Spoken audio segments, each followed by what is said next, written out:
It is showtime, Marcus. Yeah. But I want to go through the evolution of what this thumbnail was supposed to be. Oh, I knew Nikita had it all the way. As soon as they announced Nikita Lyons this week on NXT, Manny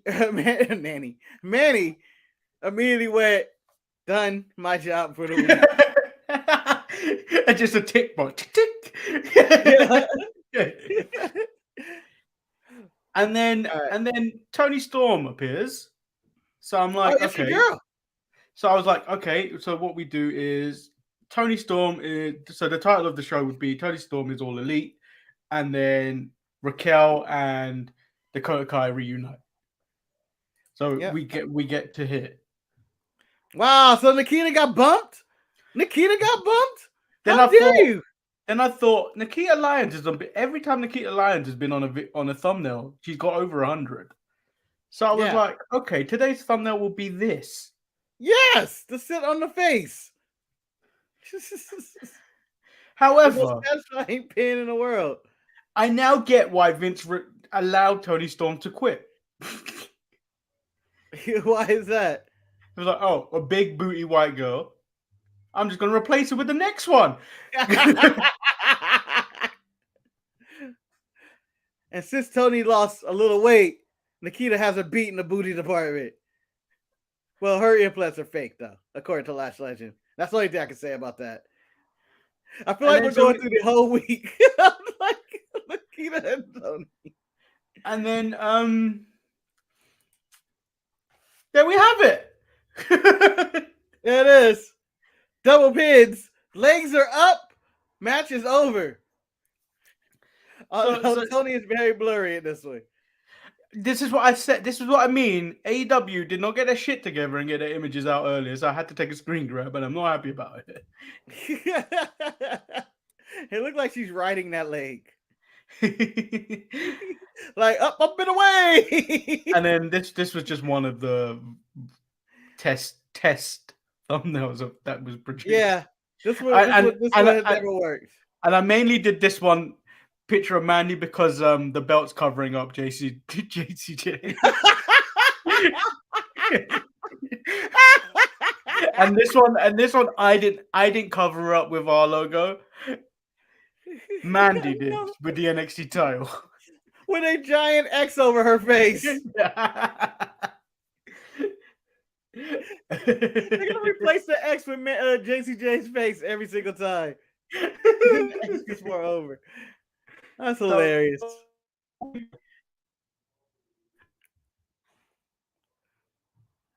Uh-oh. Ooh. I'm Shotzi Blackheart, the ballsy badass, and you are watching the Untitled Manny and Marcus show. Remember to like the video and subscribe.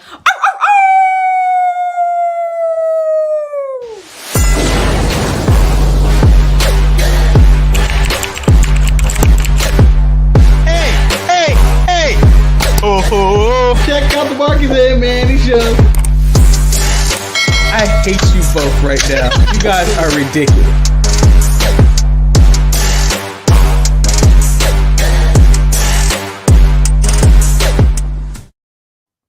Welcome everyone to not Toupee Tuesday, Shiny Thursday. It is the Untitled Manny and Marcus show. I'm Lord Manny Hayes, and he is a man that's really missing having hair and respect. I feel like people loved me more when I had hair. Now I'm just some bald fat guy that complains about wrestling. Oh, what a life. I had a friend send me a screenshot of what I was doing on Tuesday, and it was like, can you explain this? I was like, I would, but I don't want to. It's Toupee Tuesday. Well, tune in for the sequel, Toupee Suicida Saturday. No, it's called Toupee Suicida. Oh, don't call it Toupee. Don't call it a Toupee because that's a move. Yeah, I meant to say Toupee Suicida Saturday, which will be coming out soon, probably May 29. But it really hurt my feelings that we got like 19 likes for that video. just because we had hair ready. Just because we had hair. Well, Marcus, there's more to that. Actually, let's go through some of this because there was comments on this video. Oh, so obviously I said the most liked video because we had hair. Wow, lol. Montez Red Cup decides to write, "You both look like someone decorated Easter eggs," which I felt was rude. Ow! That hurt. And then Rotten, Vamp Rock said, "Marcus looks like Austin Powers." And I'm questioning how I had never saw that before. I saw it as soon as he did. I was like, did I? And I was like, yep. There I go, thinking I was a young black Paul McCartney. Groovy, baby. Yeah. Groovy. Yeah, baby. Yeah. Do I make you horny, baby? Shag me. You know, all that stuff. That's almost 30 years old now. No way. Like 20 years. So it's 20-something years. 20-something. Came out like 98 or something like that. Or 90. You brought his retro time. Yeah. Oh, maybe we'll bring Toupee Tuesday to Raw's Retro. Get the big Ross man and some hair. Oh, the big Ross man in some hair. That would be a good look. I'm thinking some Rasta, some braids. With the little Rasta beanie on, and I'm wrong. And he just plays it straight, no Jamaican accent or nothing, just continues to talk like that. No, because I don't think we'd be able to control ourselves. You know that. The last time we saw the demon, and we broke up Buffalo Soldier. I don't think we'd ever control ourselves after that. Yeah, I think next time Finn Balor brings out the demon, we got to become two Rastas. Just to take it further. I'm not doing that. Dreadlock Rasta. I don't think I can do that on this show. I want to be a dreadlock pasta. I put pasta on my head. Dreadlock pasta. He was a Buffalo Soldier. Anyway. You ready to jump into this week in the midweek war of professional wrestling? Yeah, let's kick off with that AEW Dynamite. So it kicks off with CM Punk versus Max Caster. And it actually wasn't a bad match. It was okay. No. It wasn't to the level of what we got with Dax last week. Yeah. But like, I feel like people like Max Caster are getting hurt with all the people that keep getting brought into AEW. Well, it's the tag team division that seems to be. It's weirdly enough that they're doing. CM Punk is fighting tag team wrestlers who, like Dax and Caster lately, instead of fighting, solo wrestlers, because they have so many people on their roster. I thought anybody could have took this loss, but whatever. I feel like they shoehorned Caster in because they wanted to do a Will Smith joke. Yeah. They had to. Yeah, it was bound to happen. Well, made it freestyle. According to Levi, I'll say he's had better. I would say it was amazing. It was good. It was good. I feel like he forced a lot of it, and then a lot of it was cheap cause CM Punk basically like a meth addict and talking about his teeth and shit like that. I was like, that's normal CM Punk insults right there. It had nothing to what MJF was trying. MJF burnt that man. The problem with this is we always know who's winning when it's CM Punk versus anyone. I thought the better thing was the CM Punk promo after the match when he was talking about going for the title, and I was like, about time. And he was like, I don't care who I face and all that. And it felt like a very authentic, real interview, and it was well done. Because the match to me, I was just on the match. I was like, it was such a come down from Dax. I think. The thing is, I wasn't thinking about Dax when this match was happening. The thing I was thinking about was the thing that annoyed me coming out of this was how Tony Schiavone asking him the dumbest question ever. What did it mean when you did this at the end of the match last week? Well, we all knew what that meant. Fucking idiot. Discount double check. Discount double check. Like a good neighbor, State Farm is there. Call Jake from State Farm. That's what that meant, Tony. That's what that meant. Everybody knows the gesture. I want the belt. I do that on a daily basis when they're talking about job promotions. Hey, Marcus, where's your future? That's what I want. That's what I want. I don't understand what he wants to this day. Such an idiot. So he said he's looking at whoever's going to be the world champion in a couple of weeks and proclaims to be the world champion before he's done in AEW. Yeah, so or in professional wrestling. CM Punk Double or Nothing main event gets one of the Adams. I guess I accept that. Maybe, hopefully it's Adam Page, and hopefully they elevate Adam Page, who just comes off as a mid-carder. Yeah, because he just comes off as a mid-carder carrying a belt. The problem here is do anything. The problem here is Adam Page hasn't really had a good title run yet, and if he loses to Punk, it's not going to go any further. Yeah, like it feels like a title run wasted. Yeah. So you haven't beaten Punk or losing? I haven't beaten Punk at the moment, but they could just make Punk the champion, and that's it. But I think it'd be wise for them to make Punk wait, and then have all those like Punk fans waiting till the day after. I'm into taking the title off now, and then we somehow transition to Punk versus Omega when Omega comes back. So Levi said Punk looked great in this. He's starting to become as good as advertised. He needs to have better opponents. I feel like I feel like the level he's fighting at the moment, he's fighting mid-carders, and I wouldn't advertise him as a mid-carder. He's your main card. But he's getting there. He's been out of wrestling for a while, so he's getting there. He goes on to say, I was always thought he was overrated in WWE, but he's so great at selling storylines. I feel like he did a better job at selling. Oh, it's about equal. I say he's about on equal par selling storylines. He's never lost that. Like, it's more of his in-ring and stuff that's kind of been on decline, but that's just with age and stuff. But I think his psychology is there on point. And he stands out as the only person in this company that actually does try to tell a story, not only outside the ring with the microphone, but in the ring in a match. Everybody else is kind of like, let me get my spots. I'm getting a bit fed up and bored of him being Bret Hart. I didn't like the way he took that turnbuckle bump where he ran into the turnbuckle face first like Bret Hart used to do. Let Bret Hart have his moments. Stop stealing them. Yeah. Let's do it for the Hitman. Oh no, didn't he rip off Ric Flair? Wasn't it Ric Flair? He did the flippy spinny over the rope and then came up and did a axe handle or something. I think so, but Flair never used to hit that, did he? Flair would always miss it. Yeah.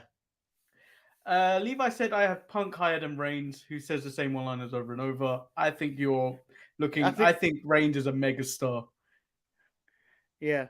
When Reigns goes out there and cuts a promo, and like he did on SmackDown, Raw this week, and talking about how basically not just on God mode, but just everything he was saying. Like, even when he just turns to the crowd like, you want me one more time, I'll beat everyone in this arena. It's just so much more intimidating than anything CM Punk can ever say. Because he's just such a big man. Like, it's just a mass man. And I would say CM Punk is better on a promo overall than Roman, but Roman right now is the better character. Levi says, good, Manny's hating as usual. Page has been great in this title run. You have been drinking again during the day, which is not acceptable. Page barely is featured on this TV show, and he is the AEW World Heavyweight Champion. Yeah, Page, in his offense, his title run isn't great. It's his opponents has been good. Like, I would say Brian Danielson. His feud with Brian Danielson was great, but like, he didn't make that. He didn't make that. Brian made that. It was all Brian Danielson. Cut promos, killing the Dark Order week after week, and it's still in the feud. Page hasn't sold me on any of his feuds. None of them. And then he says MJF is far from mid-carder. So in the news, he getting paid like one. MJF allegedly, you got to take those with grains of salt. Yeah, this is dirt sheet shit. Is unhappy with his current AEW contract since the new people have been signed and come into AEW. he's now at the bottom of the pecking order, and I would say he's right. I would say he's right. I would say that for a lot of people that were in there from day one. From day one, where they've been paid a lot, paid whatever Tony Khan's value of them were at that time. Yeah, so we don't know the money exactly or what people are getting paid, but I can believe that MJF came in with a nice contract, serviceable, but nothing great. Nothing like he wasn't getting paid Cody or Kenny or the Bucks money or Page money or Jericho or anything like that. That's some of the originals, or even Mox. He's not getting paid that. And considering they're bringing in all this talent, whether it's Bryan Danielson and CM Punk, and I don't know what they paid for Adam Cole, but MJF should be in that bracket of those guys. If the story is true, there should be I would want to like on an NFL team or a baseball team, I would like a restructuring because they extended Miro. I don't know what they're paying Miro at all. We don't know. I don't know. So they extended these people, and I can see him be in the locker room going like, I am one of the focal points of this show on a weekly basis. I'm here every week. I deliver in matches. I get the biggest response from everybody out there.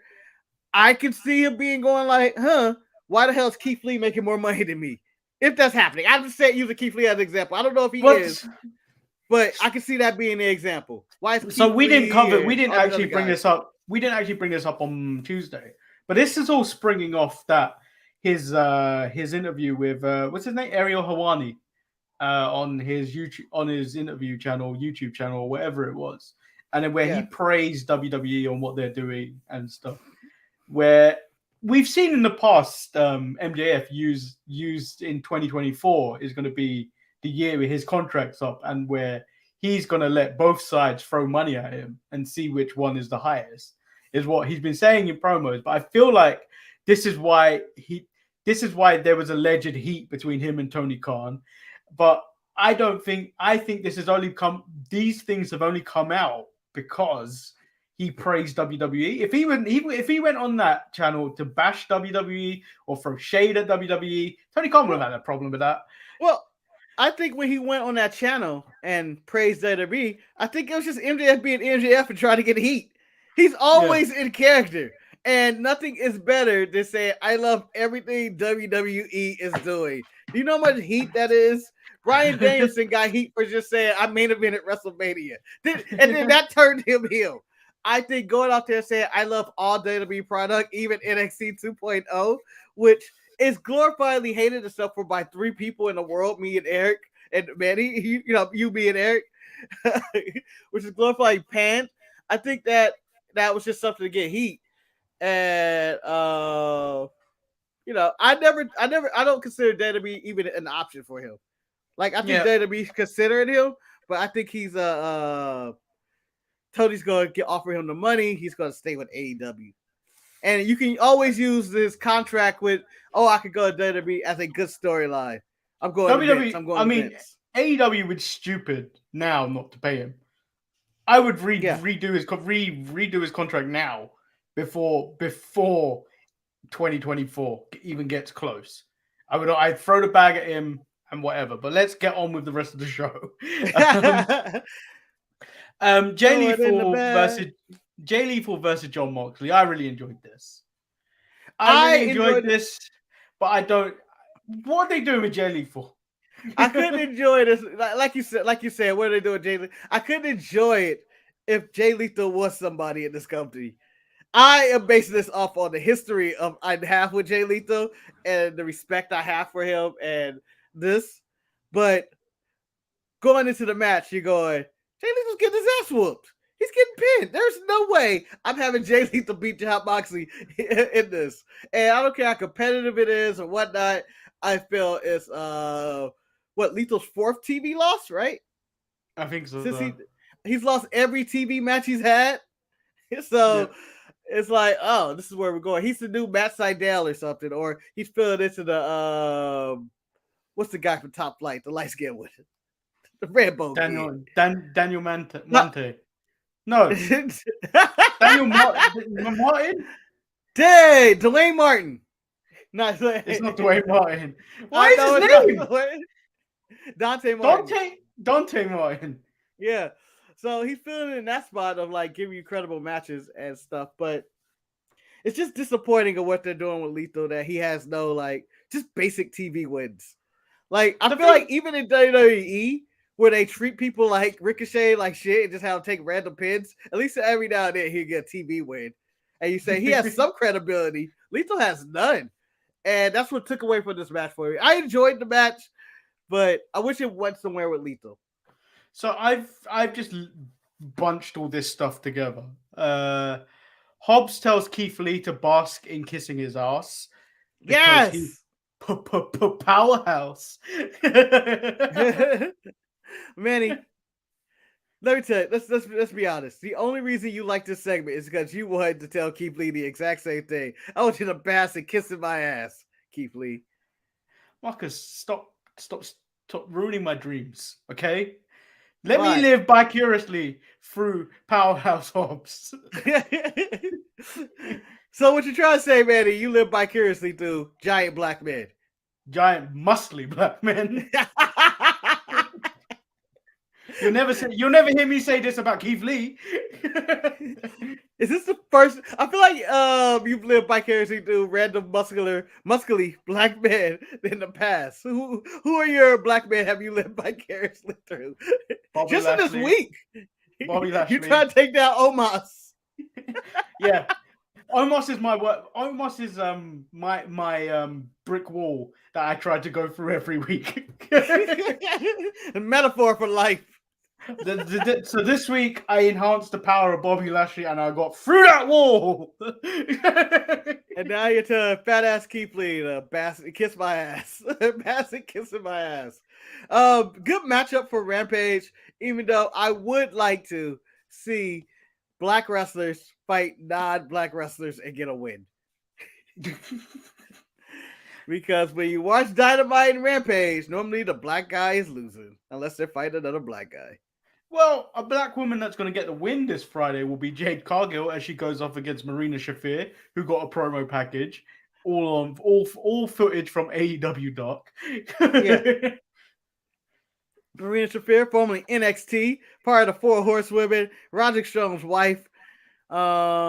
Interested to see what they do with this. I'm sure she's taking a loss. I'm sure she'll be better than what WWE portrayed her as. Well, they had a team with Jessamine Duke who was absolute trash. But she was fairly new to wrestling when she was in NXT with Jessamine Duke and Shayna, and she was trash then. I'm assuming a lot of work has gone into it since, and she's probably a lot better. Mm-hmm. We'll find out. And then this segment, which Jade Cargill's gonna bring the best out of her. And then the segment I really hated was the Jericho Appreciation Society. Like from the promo in the back, I do not like that Matt, whatever his name is. Daddy Magic? Is that what they're calling him? Yeah, he's going by Daddy Magic. And the thing that's the most distracting is I'm listening to Jericho, but Daddy Magic, making faces, making faces, chewing, twitching, got his mirror, his Tin Man suit on, or whatever that's going on with that, and he's just distracting. And they look terrible. They look like a 2000 boy band who have aged really poorly. I don't even know who he's talking about, but I want to believe he's talking about Fat Matt Jackson. Or Jessamine Duke. Or Jay Cargill. He's talking about 2.0. Oh. So, Manny, you're going to talk about this segment, and I will be Matt Jackson or Daddy Magic and making faces the entire time. It was pretty much this. So if you carry on talking, if you carry on making faces, I'll just talk because you won't even pay attention to me if with the faces he was making. This promo segment was terrible. It was saved by Santana Ortiz and Eddie Kingston, whereas a brawl breaks out. And then the segment went far too long. Where At one point, Santana and Ortiz have them in. I can't even talk because of what you're doing. Okay, I'll stop. I swear to God, the motherfucker got like now later stuck in his teeth. Like can't get it out. Jesus. All right. Go ahead. Santana Ortiz, Eddie Kingston have the upper hand in the brawl. And then it's gone on for so long that Jericho and his boys have now got the upper hand. Why has this brawl got a beginning, middle, and an end? I don't know. This is the longest brawl ever. I feel like I was watching Lord of the Rings Return of the King. Which I thought it was over right here, but nope. One more ending. And it just seemed like it went on and on.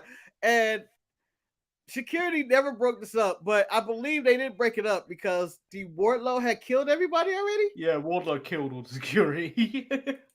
Which is something he couldn't do in the previous week. But anyway, that's beside the point. I feel like there was more of them this week, but he was like, I can fight these guys. No. Last week they had more, so they surrounded him. They had the numbers game on him. This week they approached him one-on-one. So Wardlow could take you out all on one-on-one.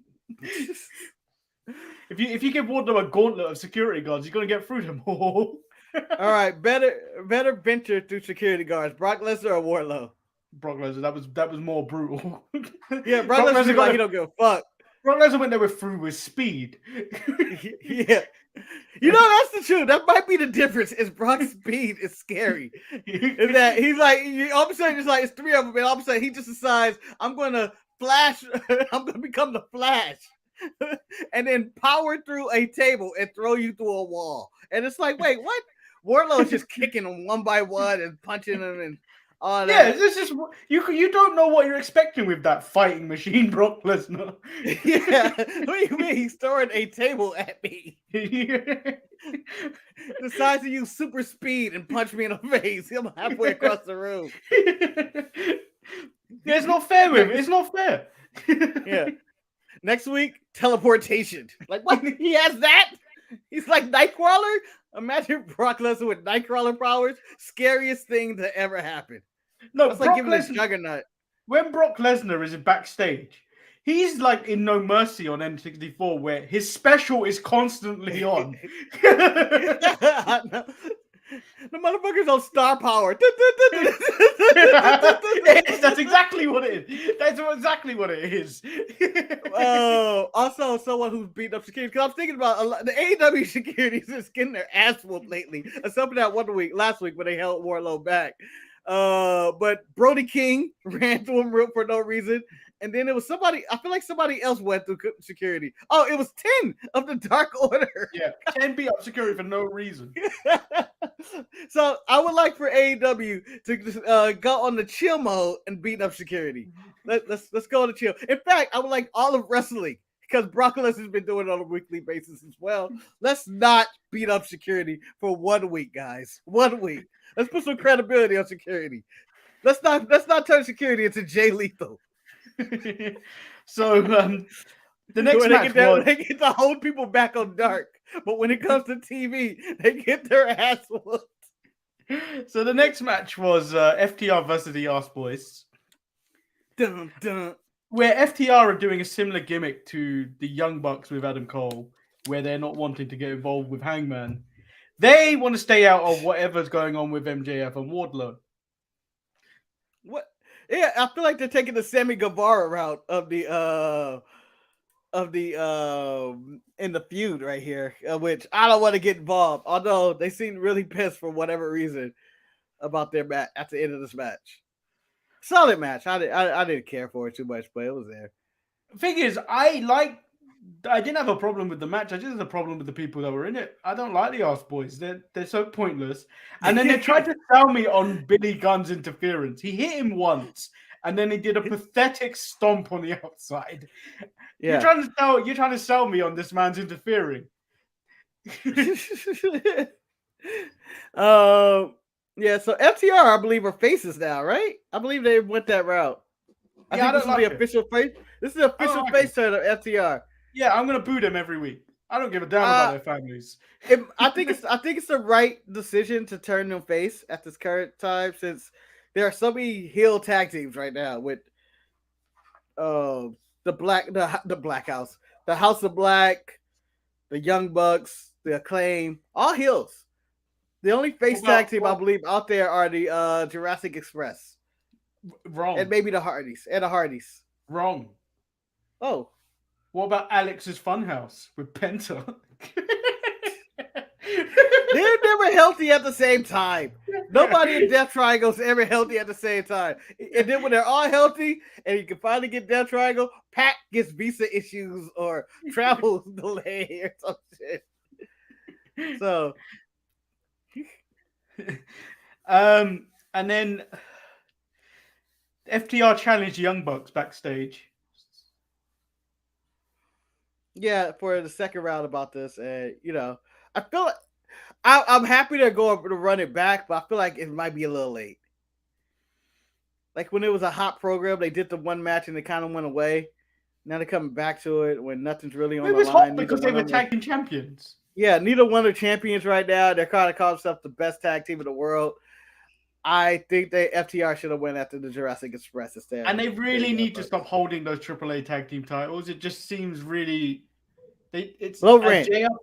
Yeah, and as JR pointed out on commentary, I think this is the first time I've agreed with him on commentary for a very long time.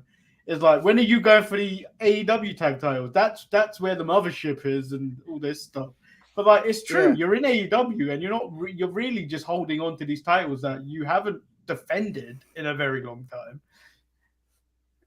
Now, as Supercard of Honor, I could be wrong. I believe the Briscoes are the tag team champions, right? In Ring of Honor? I think so. Is the title on the line? The Ring of Honor title, the Supercard? No idea. Because would you give that and if so, would you give that title to FTR?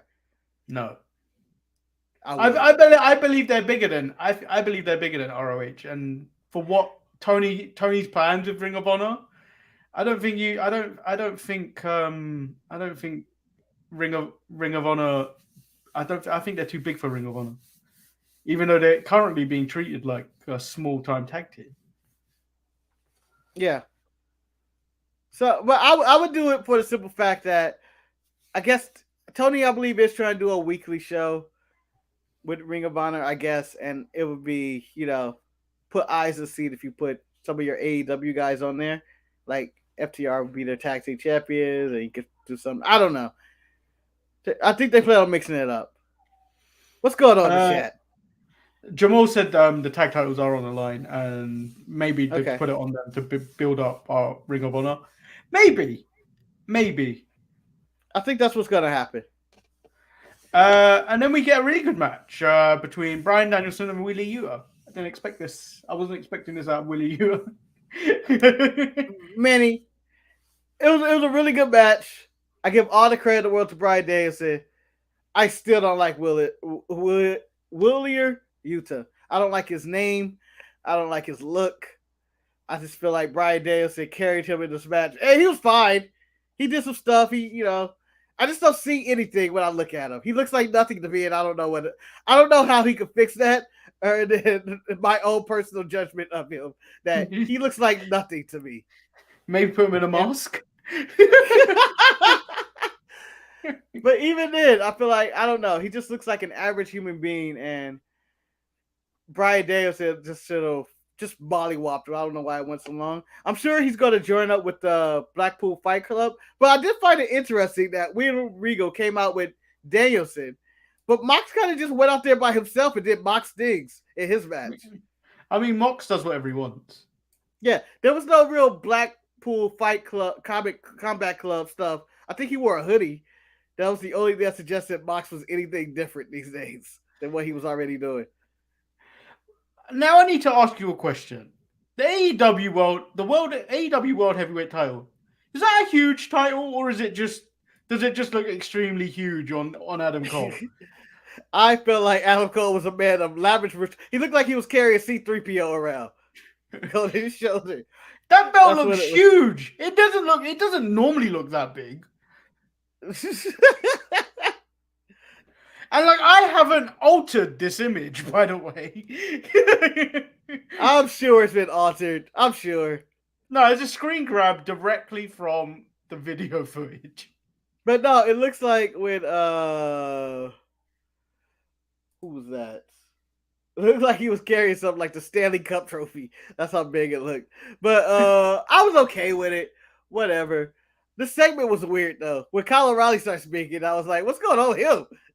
Kyle O'Reilly literally had a Manny moment where he's completely forgotten his train of thought. Yeah. I didn't know if that was a part of the character or did he really forget what he was going to say or what happened there. And then here comes Hangman and followed by Jurassic Express to set up the match of feud. Another brawl ensues. This is the third brawl tonight or whatnot. And, yeah, but Adam Cole, Adam Page turns up in a Tesla with horns, a la JBL. Dun, dun, dun, dun, dun, dun, dun, dun, dun. And then he pretty much takes out the Undisputed Elite by himself. Yeah. Until they retreat. And then Jungle Boy and friends make the save. It's one other man. Marco Stunt is gone. There were two other men.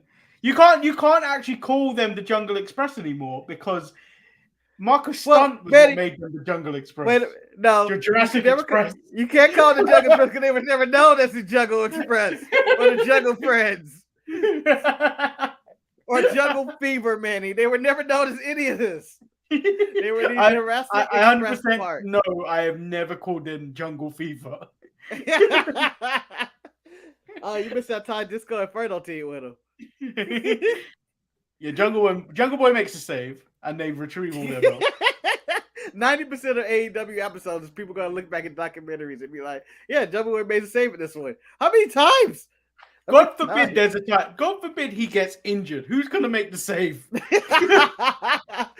Is it just gonna be Christian? And how do you feel if you're Marco Stunt if you were replaced by Christian? Like, this guy's like 60.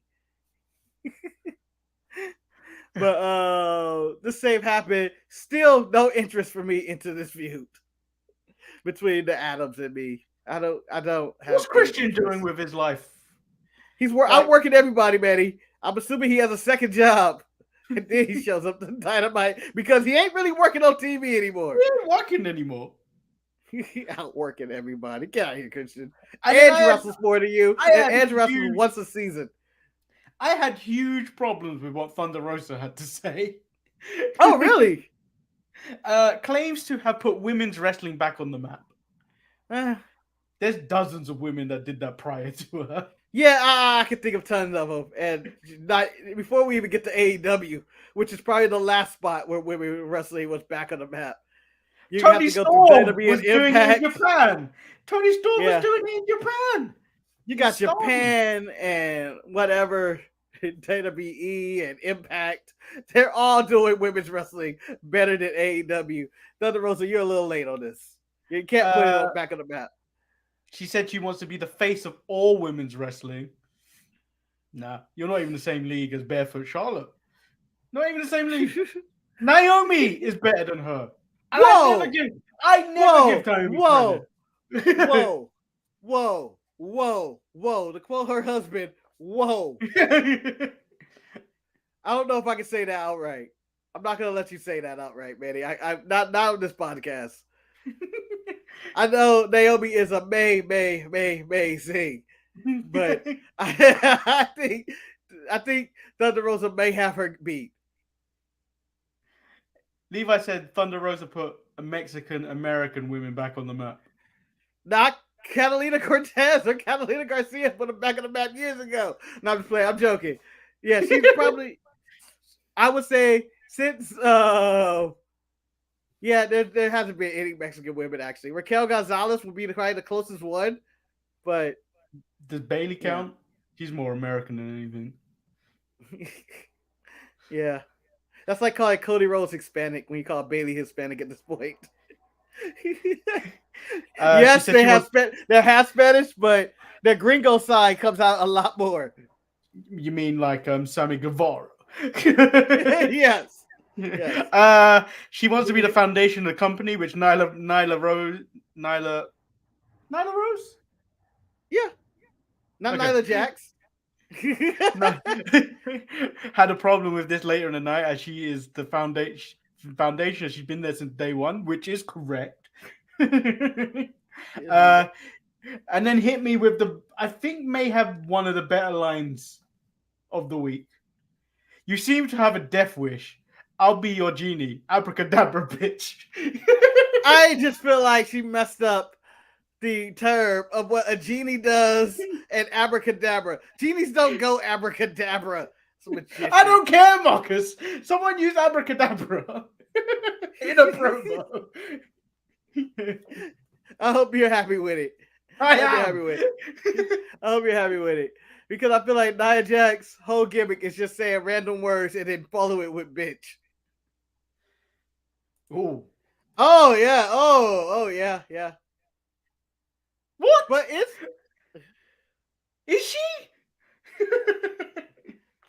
we have it. It's a tough one. If we're going to Latin American women, Sasha's probably number 1. Bayley's probably 2. Is Sasha Banks Latin American? Yeah. Is she? Yeah. No. She's mixed. Yeah. Oh. Houston Domino. Oh. Ow. Even Marie said that line was hard. Abracadabra, bitch. To me, that line is just Nyla Rose just saying random things. Like no. At one point, she's gonna be in the kitchen going, "Oh, flipping pancakes, bitch," and I'm like, "Okay." She says it all the time. Her shirt says "surprise, bitch." It's literally your surprise favorite word. wrestler. Your favorite women's wrestler, Tamina. Imagine she said abracadabra, bitch. You telling me you wouldn't be hyped?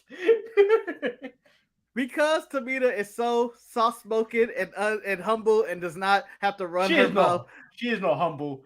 Look is humble. Look at the fear she puts in Tozawa's eyes whenever he comes near her. Excuse me, her fiance, Tozawa. Okay, her fiance.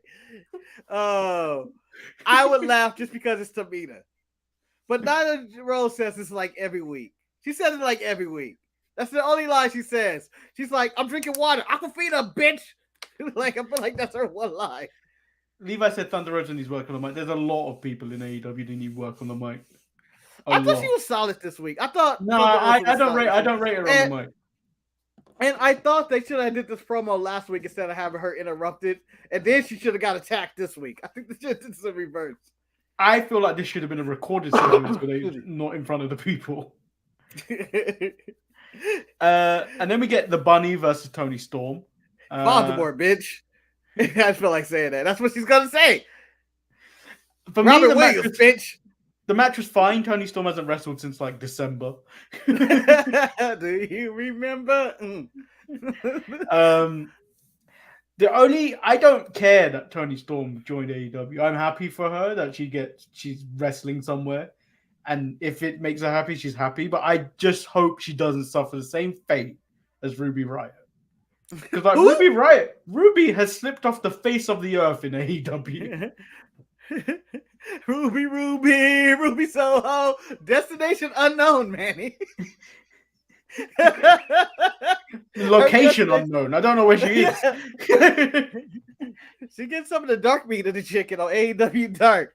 Oh, and then I feel like there's no reason to push Ruby Soho anymore because now I have Toni Storm, who I believe is a better version of Ruby Soho.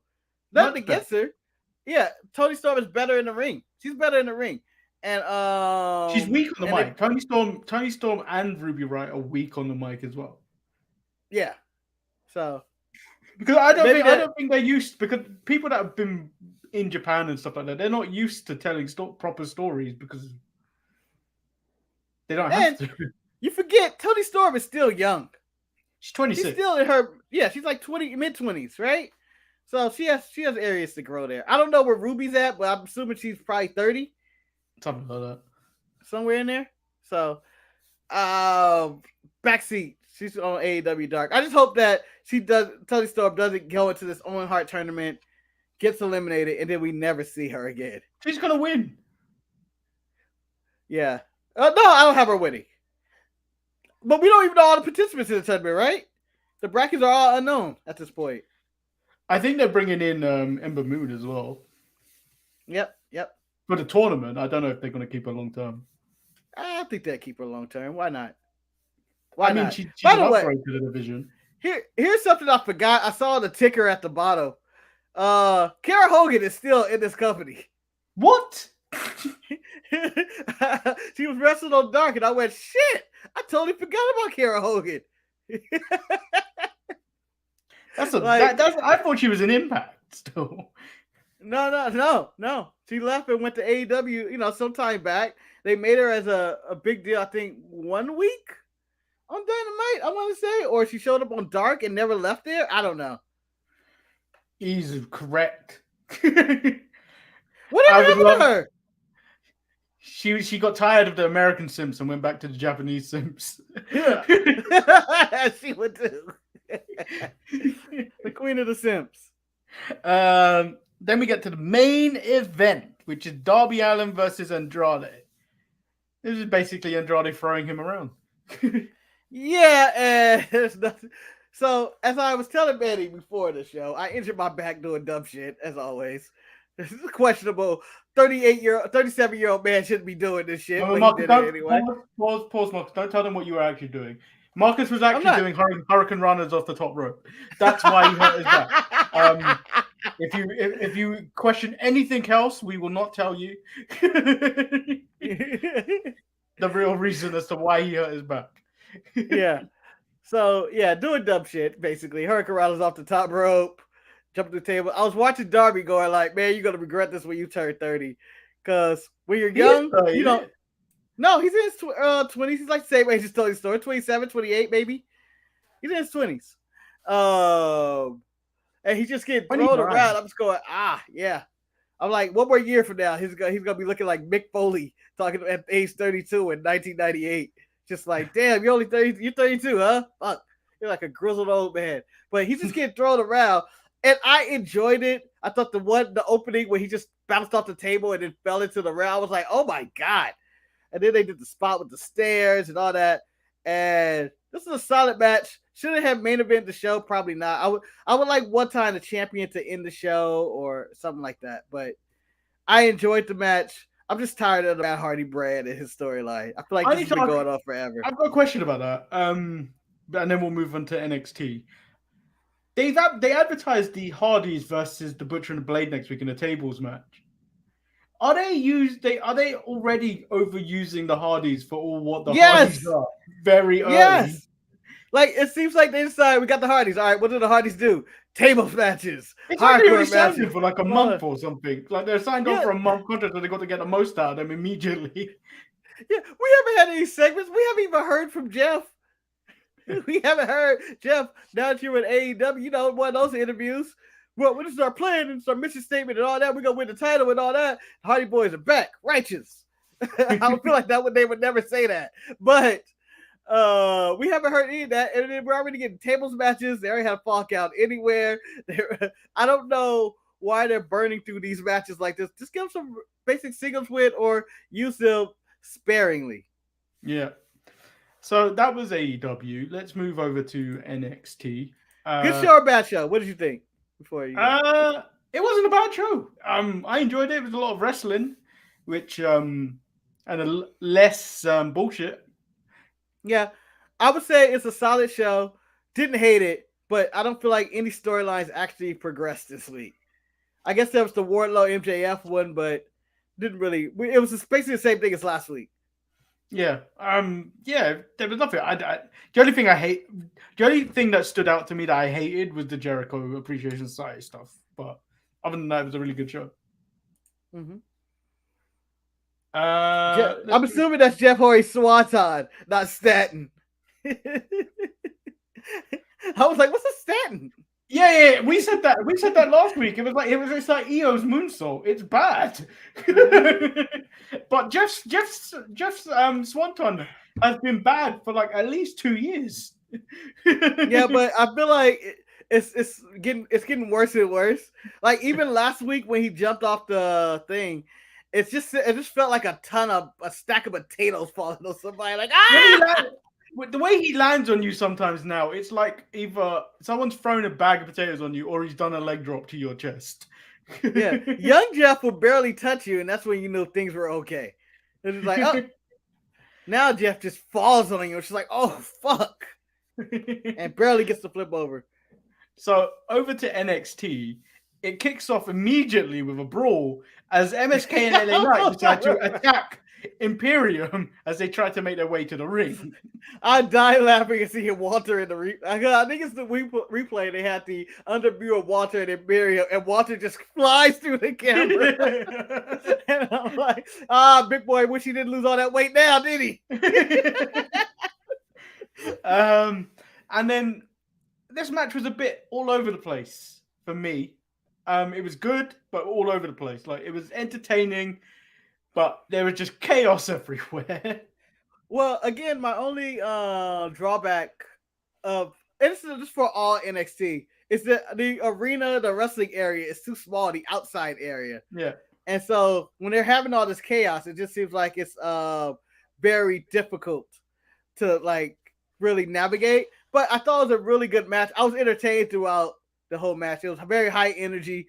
It was basically an AEW Young Bucks style match with probably more control in rules because there were tags and some limits. Basically that. Marcus, I don't get to say this very often. How about that clothesline by Eichner? Yeah. Can I tell you something? On NXT 2.0, the person who I think will make, who I wish WWE would make the most money and who's taking the Cesaro spot might be Eichner. Yeah, I would love that. Eichner, he's taking that Cesaro spot. He's really good. He's really good in the ring. I don't think he's very good on the mic, much like Cesaro. But at least I feel like Eichner has a little bit more tone to the way he speaks. Like, he doesn't feel afraid when he's on the microphone. Whereas any time I saw Cesaro in a talking spot, I was like, oh my god, I have to talk. Oh my god, oh my god, oh my god, oh my god, oh my god, don't mess up, don't mess up, don't mess up. Oh, the lights are on. Hey, you son of a bitch. Damn it. Oh. All right. Also in this match, how much weight do you think Walter is going to lose before you get concerned? Because I saw this. He's lost loads. Yeah, I'm like, Walter, you need to stop right here. Right here. All right. It's just pure muscle at this point if you're going to add anything. Like, don't lose any more weight. Walter's like that lean Triple H now. Yeah. I don't like it. Walter's getting so skinny. I'm going to confuse him with vintage Cody Rhodes. Like without the knee pads, going like, oh. But I want him to kind of stop. I don't want him to be. It's kind of like Luther Vandross. I don't know if there's a European version of that, Manny, but Fat Luther was always better than Skinny Luther, and I don't want to lose Walter to his weight loss. The only UK version I would say would be UK TV James Corden versus American TV James Corden. Don't like the man. All right. I'm going to go with some of the stuff Levi said. NXT started awful. I already said I disagree with that. LA Knight wrestles like The Rock, and he's a worse closer. He's the same. He's the exact same. He has not changed. He's been ripping off wrestlers for years, and it's just now on TV. And whether he's ripping off The Rock, Steve Austin, Bryan Danielson with yes, all that stuff. All of it's a ripoff. But I've always enjoyed LA Knight. And the Rascals, I didn't like. I don't like them as MSK. I don't like them as the Rascals. But every now and then they can do some exciting matches. But personality-wise, I don't really like them. I don't like them because they do that stupid push flip. Did they do it this match? I don't remember. No, they didn't. But I stand by it. It doesn't make sense. Eric is accusing Walter's new woman of forcing him to lose weight. Ginny's a beautiful woman. Yeah, but you know what? Once he realized he got her, Manny, Walter's like, I'm the fucking man. Imagine if I was in shape. I'm gonna move up. I'm gonna get a movie star woman. Okay, I'm just gonna Walter's eyes. I'm going to go through the quick hits now. I'm very much going to go through the quick hits now. But a lot of these are all the video packages. Why? Everyone's here today. This is great. Kaylee Ray and Io have a promo package where they basically turn on each other instantly. Well, they're both talking spicy where the best woman win. Yeah, me. And then like that, and Kaylee Ray's like, whatever. Oh, you know what? I'm winning because Cora Jade is winning that title. Yep. Ciampa talks about NXT being his constant and through all his troubles and how this may be the end. And he doesn't throw the chair. He places the chair this time. Symbolic of his time in NXT. So give me your new, if Ciampa does stay in WWE and they're not releasing him or whatever's going on in his life, what's your new Ciampa name? Because I don't think he's going to the main roster as Tommaso Ciampa. Tommy?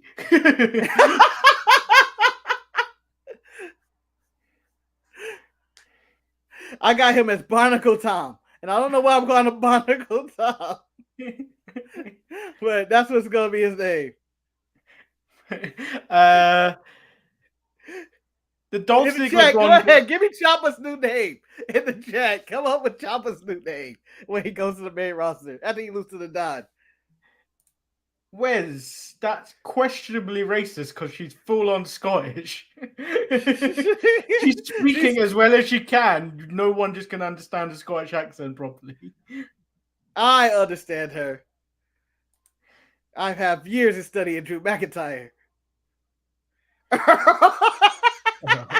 It's just a one name Earl. It's Earl. Oh my God, it's Earl. Fight to survive. You gotta fight Earl.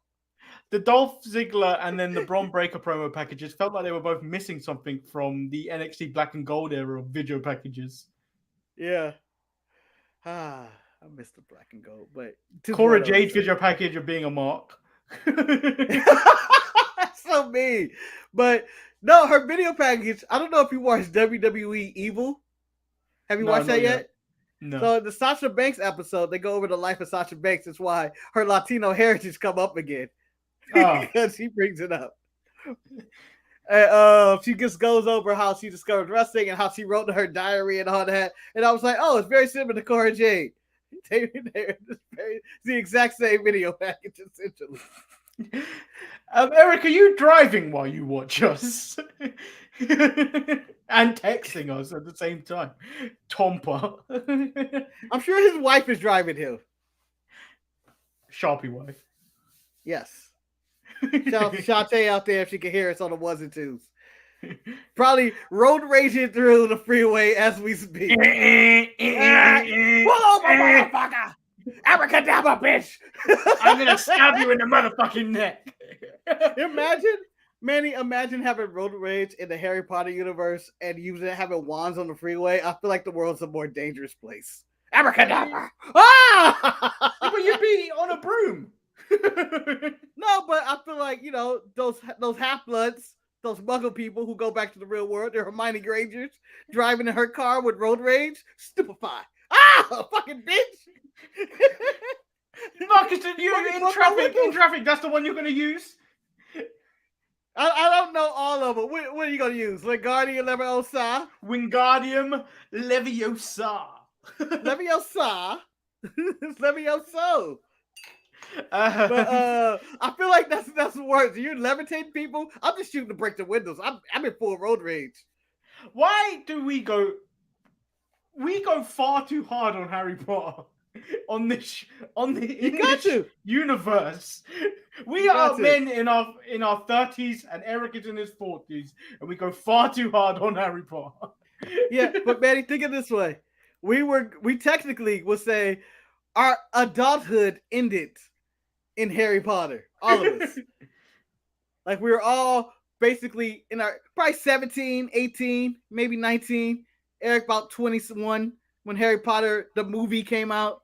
That's the end of our adulthood. The books came out in our childhood. Harry Potter is that old. It's that old that if they remade Harry Potter today, it would be fresh to the younger audience. So Eric, it'd be Harry Potter 2.0, where they're down south slanging. Eric's admitted to breaking the law. Wes said the Sharpie wife will wreck shop in the NXT parking lot. Yes. And then when she gets inside, destroy security guards. Ciampa's new name will be Mario Grover, is what Levi said. And let's get back to the show before we get any. We go to the Australians. Eric's in the cussing in the chat. Every time they're killing people in the chat. That's those are unspeakable curses. Index and Dusha is going to be something. I wasn't paying attention to what they were saying. Some type of orgy and match. I don't know, combo. I don't understand what they were talking about. Tony D says Ciampa is making a big mistake attacking him from behind, and he has to be the one to remove him from his chair, and he's going to take his place at the top of the family, and he will control the streets and the ring when he becomes the new Don of NXT. I don't know how Ciampa's holding him for control of the streets, but that's a different story. Before Manny as a troll, I was saying I enjoyed Tony D more than anybody on the show. But when he shows up on the screen, I'm actually genuinely like Tony D'Angelo. I think he's really solid in his character. I know he goes a little far. He's a very racist character, but I always go, oh, it's Tony D. I never grow. I've come to the conclusion that I do like Tony D'Angelo. See, I took great joy when the Italians didn't make the World Cup this week. Great joy. After what they did to England, I started to blow a trumpet. Did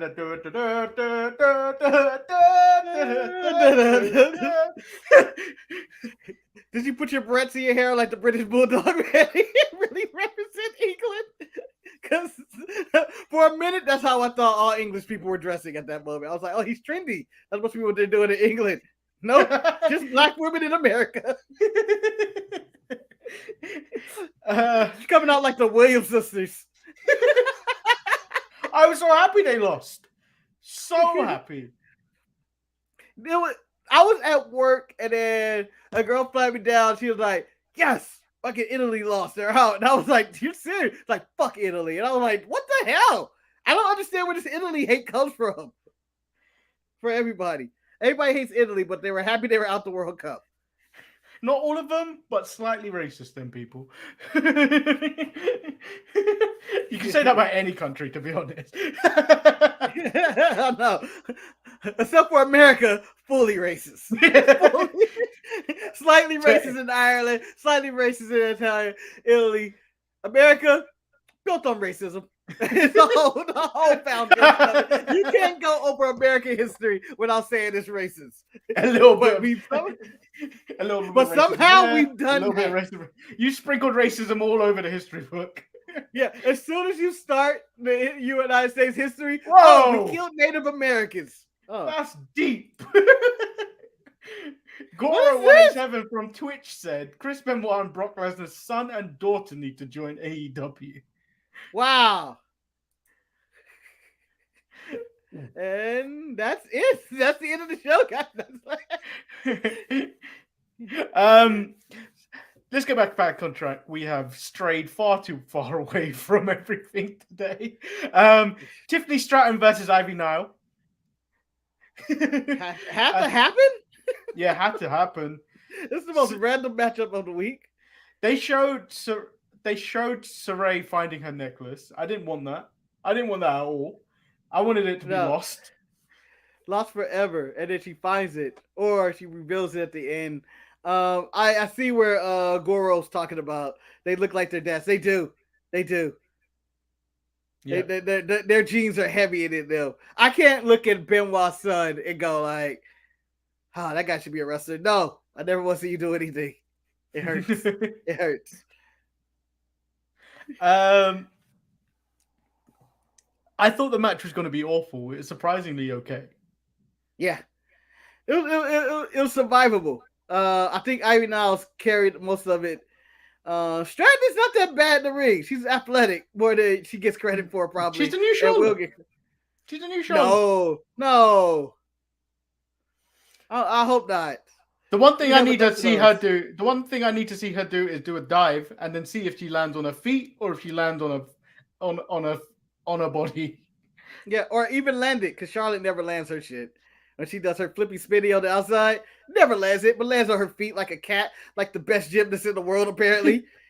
I feel like Simone Biles couldn't even land the way Charlotte lands after her moonsaults on the outside. Just sticks the landing, and she's like, fuck, I wanted to actually hit somebody. Briggs and Jensen with Fallon versus Legado del Fantasma with Elektra Lopez. I watched this on ×4. I didn't care about it. I even wrote in the notes I watched this at ×4. I even wrote, I mean, the spot was nice. But why are these three bad? But why are these three posing like they're in the Shield? Da-da, da-da, da-da. They're bringing it back. They're bringing it back. All right. Moving on. Toxic Attraction. Mandy Rose talks about the loophole Io and KLR have taken and states she isn't scared and reminds them that she is the greatest and she has got the greatest backup and she is the baddest bitch in the game. I feel like we need to grab a bunch of women and call it the baddest bitch in the game match because everybody's claiming that. Whether you're Charlotte, Ronda, Jade Nyla Rose, doesn't matter. Every woman's claiming to be the baddest bitch. Throw them all in the ring together. See who comes out last. And it's going to surprise you. It's going to end up being Maurice. She said she'll humiliate Cora Jade, rid NXT of Io Shirai, and send Kaylee Ray back under the bridge she came from. Oh. This is the longest Mandy promo in the history of Mandy promos, right? Especially in front of a live audience. Full on Triple H this week. Mandy said Wendy Q and Dakota Kai failed them. They showed them and they show what they have taken Wendy's stuff and for not getting the job done and took out Wendy. Yeah. I don't know what happened to Wendy, but in the back, pillow ripped up, shit scattered all over the place. And then in the ring, they're pouring out shit. I'm like, what did they do? They erased her. They killed Wendy Chu. Yeah, that's the darkest fucking death in the history of wrestling. If we were to never see Wendy Chu again and they just abandoned that gimmick, I would have been like, shit, the Toxic Attraction killed Wendy Chu. Because that's what it looked like. They left nothing but evidence. Gigi says they run the division. JJ states that there's no one left. Saying shut up, JJ. We had enough time. They're walking into Stand and Deliver tag team champions, and they will watch Mandy beat up 3 bimbos. Over Dakota Kai ran out, followed by Raquel Gonzalez, and they take out Toxic Attraction. And then Dakota, talking to herself, then jumps into Raquel's arms and holds up the tag team titles. Yes, satisfying storyteller right there.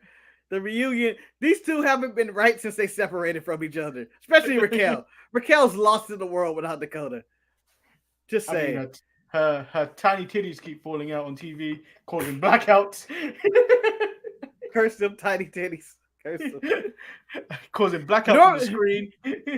Manny, how come normally when women go away and disappear over injury, their titties come back bigger? Except for Raquel. They came back even smaller. Maybe that's one of the rules to control your narrative. Control your narrative.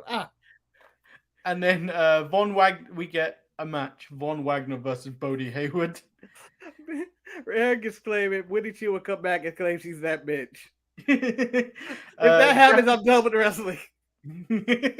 Jacket Timer on commentary. Also, Von Wagner giving off these Nick Aldis boring vibes. I just can't watch him.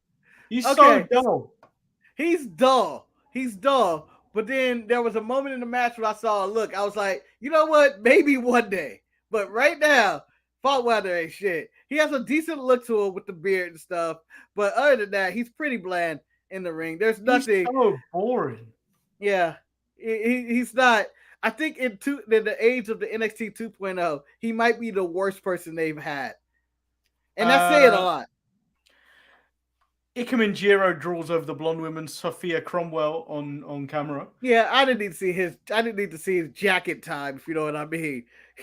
I did. Jacket on time. I did. He was doing the Lord's work. Jacket off. He was jacket off. Everything everything interesting in this match happened around ringside, not including Von Wagner. Wagner takes out Jacket Time in an act of racism, and he tears up the jacket. By the way, the tag team of Kyle O'Reilly and Von Wagner, both were the two most weird things in the week of wrestling this week. Kyle forgetting his lines, and Jacket Time just terrible. 100% correct. If you watch the beginning of the show, I made that joke as well. Yep.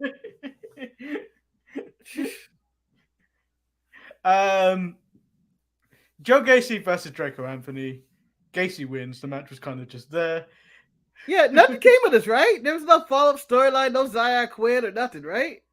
Yeah, nothing. What's the point of this? And then we get Nikita Lyons versus Sloane Jacobs. This was the match most basic of the night. The most basic match ever. I don't want Marcus. There was 4 arm drags in this match. 4. Yeah. But there were also some of this. There was some of that. Some of these. Some kicks. Do you know what? Back.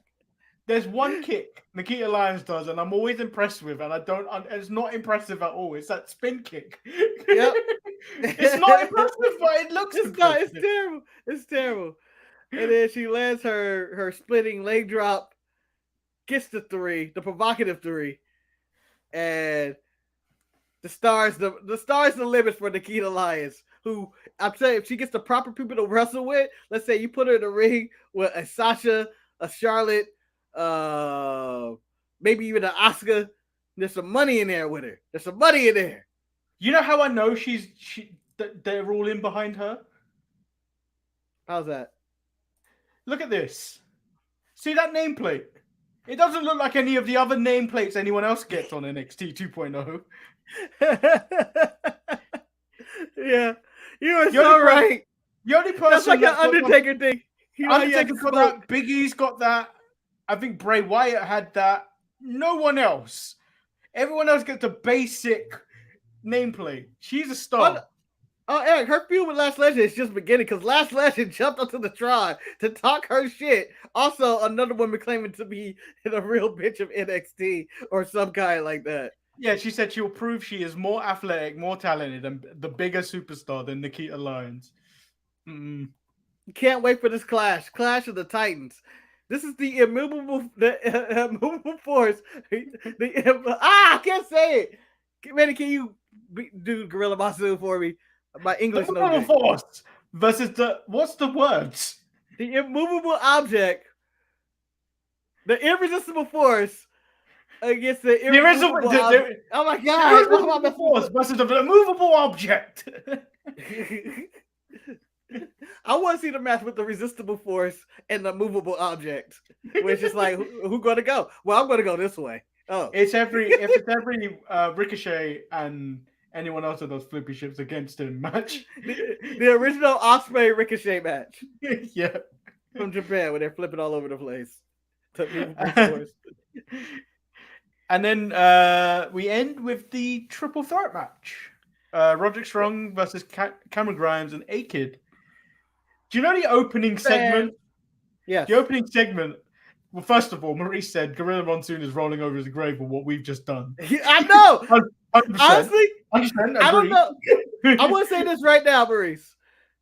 I should be able to say that verbatim with ease. I don't know why I'm struggling with it today. But that Kirk Gibson's home run call and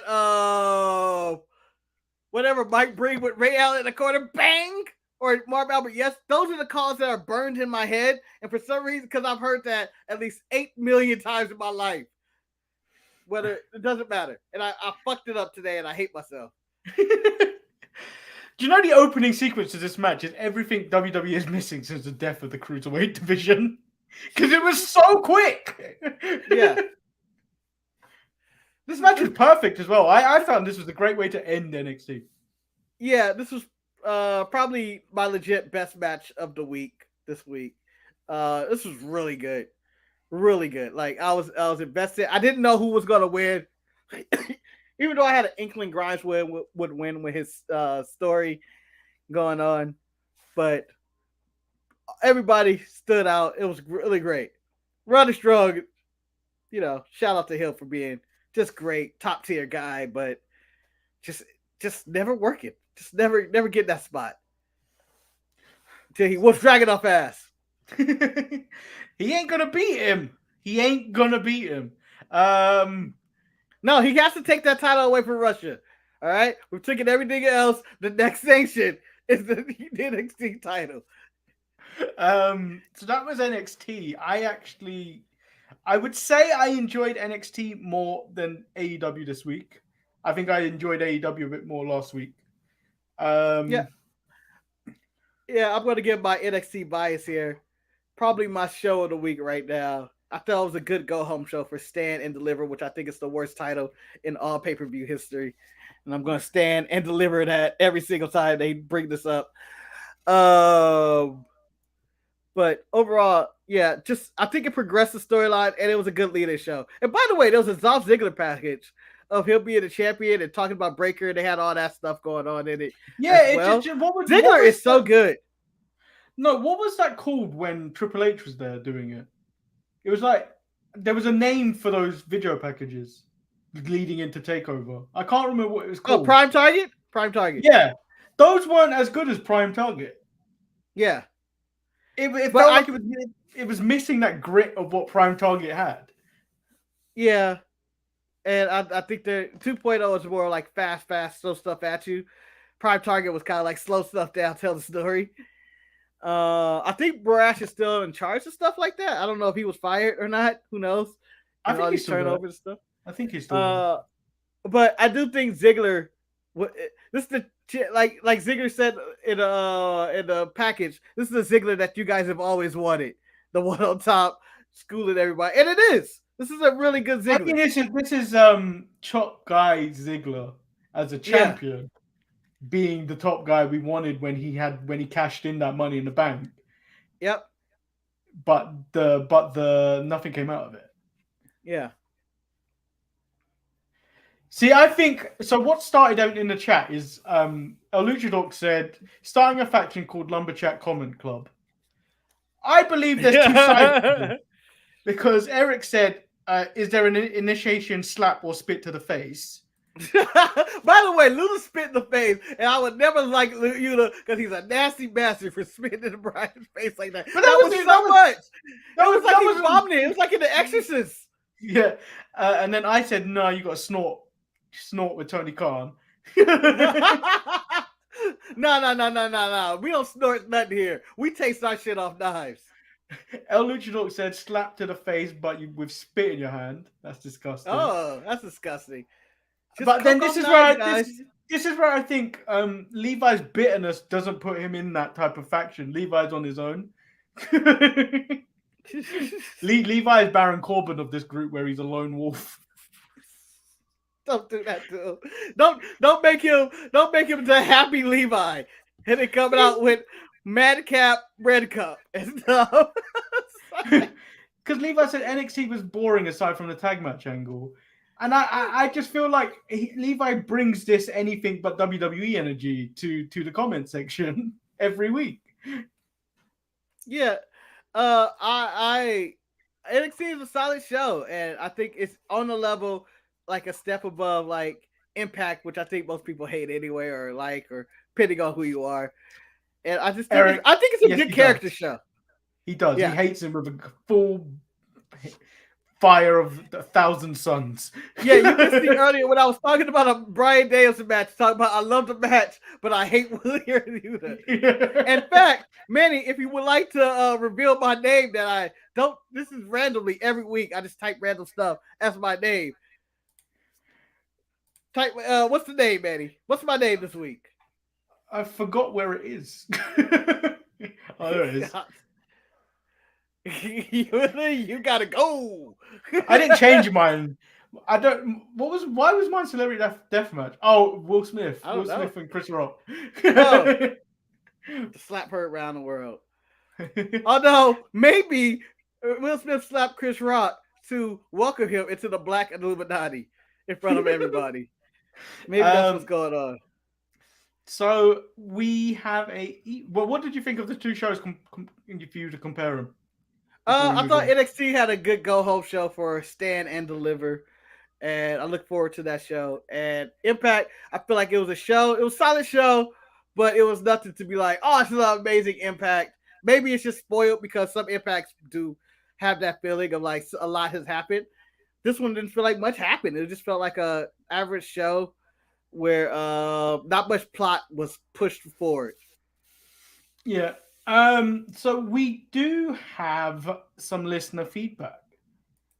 What? On the Manny and Marcus show?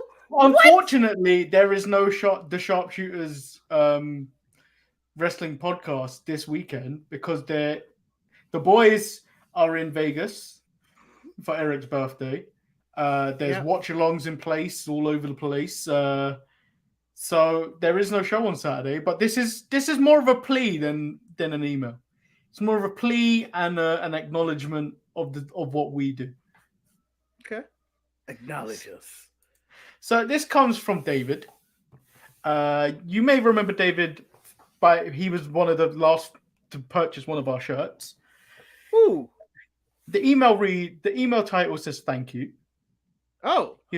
And he said, I want to give a shout out that I appreciate what the Manny and Marcus show bring to my life. Yes! You guys are very entertaining. Thank you! Thank you! Thank you! I look forward to seeing in the chat. I look forward to seeing a new episode in my podcast feed. I no longer watch Raw and SmackDown. I rely on your podcast to keep me updated. I appreciate Manny taking the time to transferring the YouTube feed to podcast form. It helps with long drives. Hey. We wore our shirts to NWA Power Trip, but I didn't make it on camera. Here are a few photos from the trip. Oh! So before I show them, I want to say... I want to back out. I want to say... I will still stand by that if it doesn't get 50. If it doesn't get 50 overall by the end of April, they're gone. But because David is so nice and he's purchased shirts, he acknowledged the hard work we do, I will personally email him those MP3 files. So therefore, it's on you. It's a plea from David. Help him with his long drives. Help him. All you got to do is click on the show. All you got to do is click on the show. The Saturday show is what you're saying. The Saturday show, not our show. Not this show. This show remains consistent. The Saturday show. Well, I want you to appreciate the hard work and the jokes we do on the weekend. We are all together. If you think us two are funny together, we add the third person. The co-founder of the Sharpshooters, Eric. And the show becomes even funnier. It's like watching the Avengers assemble from multiple dimensions. Or multiverses. It's like watching Toby, Tom, and Andrew get together every single week. So Eric said the email relates to this show. Manny didn't give me Toupee Tuesday audio because they don't deserve it. What the hell? Toupee Tuesday is the best show ever. Exactly. It deserves to be watched. You can't experience Toupee Tuesday without seeing the toupees. Yeah, but would you listen to it and go, let me see what these two guys are doing. So they went to NWA Power. Well, Luchador called Eric the franchise hand, and the only person I could think of was Shane Douglas at that moment. Eric. Check this out. Oh, wow, that's the Pope, and then that's the guy that's with the that group. I forget what they're called, but yeah, he's a manager. Is it on the shirt? Church's money. Yeah, he's a part of the church. I forget. His name is Church. But no, the lady, was cool. But this isn't all, Marcus. There's more. Ooh. This is the closest our logos are ever getting to titles. And I want to thank David for this. Hold on. Ready? Our shirt is more interesting than Nick Aldis being the NWA. And I felt like I had to take that shot at Nick Aldis for no reason. That is so cool to see our shirt in the wild like that. To think that maybe Trevor Murdoch saw our episode and we gave him one of the top farmers or hillbillies or rednecks of all time. But said all of them lose to Brock Lesnar. It's a fact. And shout out to Camille. Eric is all of the 4 pillars of DSPN. I don't know if that's a fat joke or you're just being respectful to Eric. But Eric will take both. Eric is like Walter. They're both losing weight at a rapid pace, and I'm scared for both of them. Which is why we have been telling Marcus to redo the intro, but he is refusing to. No. It's not refusal. It's just that I have an idea, and I'm working on it. I told this to Eric. I didn't tell him the idea, but I'm dabbling back into 3D modeling. It's something I used to do. Ooh. And on my off time, and I was my plan is to do a 3D edition of the intro. It was going to be an arena and so stage. It was going to be really nice. It's going to take some time. Don't expect it to like next year. Because I actually have to get good at 3D modeling again. Wait, what's going to come out first? This or Smack to the Future?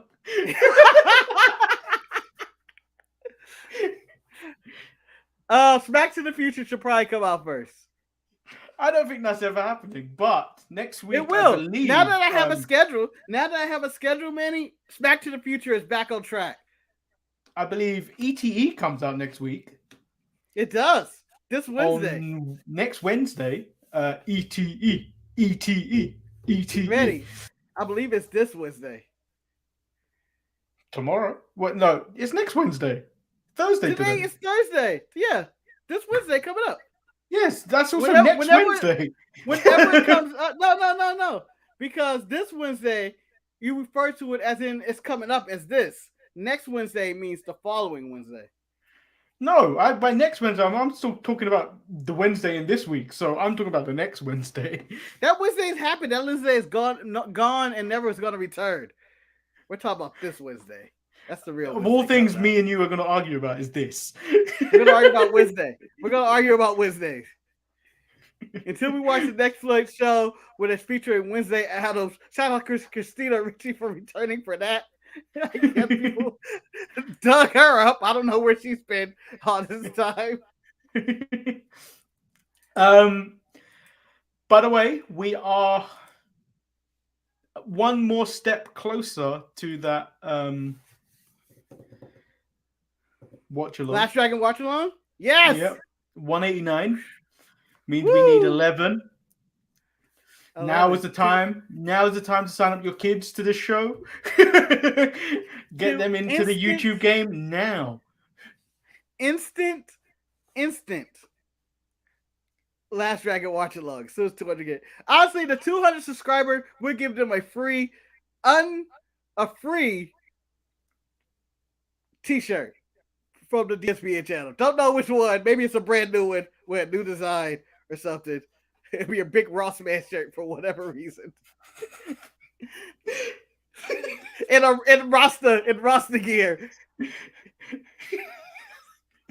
The 200 subscriber will get it. And we'll know if it's one of you lot that have unsubscribed and resubscribed. El Luchador. We saw that email. But yeah, I'm willing to give a free t-shirt to the 200 subscriber to get the Last Dragon. What you call it? Also, if you want to join me for night 1 of Wrestlemania, just hit up the Sharpshooters email account. It is thesharpshooters@gmail.com. Or otherwise contact us over there on all our social network stuff. Yeah, I'm holding this up. Oh, my back. This really hurts. Fuck. What have we told you? What have you learned this week? Don't do hurricane runners off the top rope. Yes. You're not built for it. Yeah, but once they announced the Steiners were in the Hall of Fame, I decided, I wonder, do I still have that Frankensteiner in me? Ah! The best tweet was Malcolm Bivens. He was like, it's going to sound like a DMX song with all those dogs barking up there. And then doing an apology video with the guy, Braun Breaker. Who they acknowledged this week for the first time as being Rick Steiner's son. Yeah, I didn't like that. You got too much to live up to. No, you don't have to live up to Rick. Rick wasn't shit. He's the Stevie Ray in the tag team. Him and Stevie Ray are the long-lasting genetics where you knew that Booker T was the star, Scott was the star. So you knew what was going on here. But the problem Rick never did that by himself. The problem with the naming is because of Brian Pillman Jr. Yeah, and he ain't a core of his daddy. He ain't a core of his daddy. Yeah, if Brian Pillman Jr. looked like Braun Breaker, I would call him Brian Pillman Jr. They'd be like, oh, okay. Like, you know how Ted DiBiase Jr., Ted DiBiase looks just like a young Ted DiBiase? That was fine. But he wasn't his daddy either. And for those that are still here, I just saw this in the mid-card mess. NBC Universal and WWE are developing a scripted drama series titled Pinned that will be focused on the industry and professional wrestling. Variety report that the production is described as an adrenalized upstairs-downstairs soap that gives the behind-the-scenes look at fictional professional wrestling and the unforgettable characters that populate it. So basically, NBC's version of Heels. Yeah, I don't even know. Why don't they just call it Spade a Spade? It's Heels. It's Heels. Or season 3 of Young Rock. Which I would think, call up John Cena in that. He'd be perfect. No, I don't know if I would call any of my guys. I would use only the 2.0 guys who don't exist. The people who are just in the performance center. I wouldn't want to use the main roster guy. Like, imagine Randy Orton being on that show. I'd want John Cena being a dick. Kiss my ass. I want Kofi Kingston being the dick. I want Big Money Kofi Kingston on that show. You know that would be perfect. Yes. Boom, boom. I got no money for you. All right? Get away from me, child. The game wasn't what I thought it would be. Okay, so let's get back up.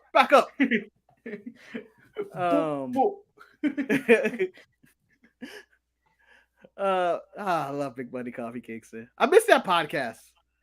Too bad they have all their other shit going on, whether it's G4 injuries and Kofi's family. I don't know what he has going on. Stop him from doing. Yeah, but Marcus, I don't like what they're doing though. They're re-releasing podcasts as if they're new, making me think every week there's a new episode, and every time it says best of. Every time I get my notification, it says best of, and I go and it's a lie.